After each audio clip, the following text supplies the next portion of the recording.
Sylvie Tellier se confie sur son enfance, les yeux embués de larmes. C'est un père qui me manque. Ce dimanche 3 novembre, Sylvie Tellier s'est confiée sur son enfance.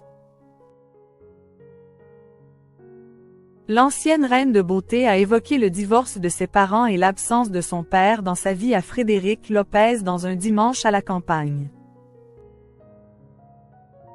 Des confidences bouleversantes. Invitée dans un dimanche à la campagne, Sylvie Tellier a raconté son enfance à Frédéric Lopez après avoir regardé une photo d'elle prise lorsqu'elle était enfant. Comme elle l'a déjà évoqué à plusieurs reprises lors des interviews et dans son livre Couronne et préjugés, paru en mai dernier, l'ancienne reine de beauté a grandi sans son père. Ma maman se retrouve toute seule. On est 3 filles à la maison, explique-t-elle. Avant de révéler avoir souffert du divorce de ses parents, les problèmes des adultes deviennent les problèmes des enfants, c'est ça qui n'est pas évident. On apprend à serrer les dents, on apprend à compter. Sylvie Tellier grandit donc sans père, sans argent et se retrouve très tôt responsabilisée. Si la mère d'Oscar, Margot et Roméo n'évoluent pas avec les mêmes privilèges que d'autres enfants, ce qui lui manque le plus dans sa vie est la présence de son père. C'est un père qui me manque, déclare-t-elle les yeux embués de larmes et la voix pleine d'émotion, avant de poursuivre.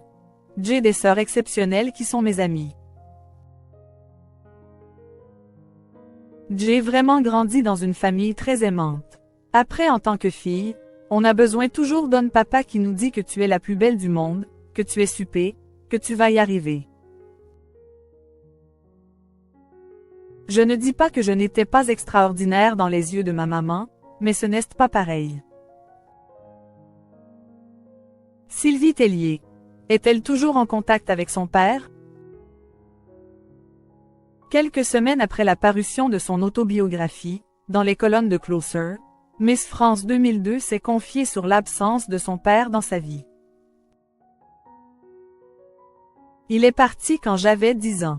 Si ma mère a essayé Dahmer pour 2, un papa est très important dans la construction d'un enfant. Avant de révéler avoir tenté de reprendre contact avec lui à plusieurs reprises, mais sans succès.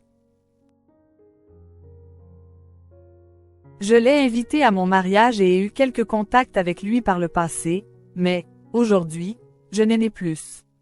Et ce n'est pas de ma volonté, explique-t-elle. Une relation compliquée.